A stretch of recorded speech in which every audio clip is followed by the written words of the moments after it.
ಹೇಗಿದ್ದೀರಾ? ಸೂಪರ್.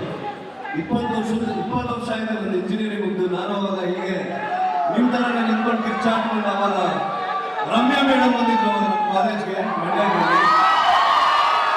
ತುಂಬಾ ಚೆನ್ನಾಗಿತ್ತು ಕಾಲೇಜ್ ಡೇಸ್, ಅಮೇಜಿಂಗ್ ಡೇಸ್. ನಿಮ್ಮ ಜೀವನದ ಬೆಸ್ಟ್ ಡೇಸ್ ಹೇಳ್ತೀನಿ ಕೇಳಿ. ನಮ್ಮ ಥರ ಕಾಲೇಜು ಹೊರಗೆ ಬಂದ್ಮೇಲೆ ಬಹಳ ಕಷ್ಟ ಇದೆ ಲೈಫ್. ಬಟ್ ಇವತ್ತು ಏನು ಎಂಜಾಯ್ ಮಾಡ್ತಿದ್ರು, this is the best time. Complete ಆಗಿ ಎಂಜಾಯ್ ಮಾಡಿ.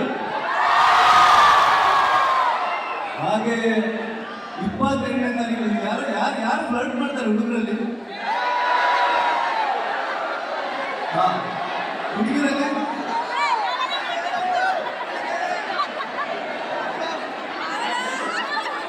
ಹುಡುಗಿರಲ್ಲಿ ಫ್ಲರ್ಟ್ ಮಾಡೋಣ ಅಂತ ಹೇಳ್ತಾರೆ. ಫ್ಲರ್ಟ್ ಅಂದ್ರೆ ಹೆಲ್ದಿ ಫ್ಲರ್ಟಿಂಗ್, ಲೈನ್ ಹೊಡಿಯೋದು ಅಷ್ಟೇ, ಹೊಡಿಯೋದಿಲ್ಲ ಚಿಕ್ಕ. ಕೈಯಲ್ಲಿ ಸ್ಟಾರ್ಟ್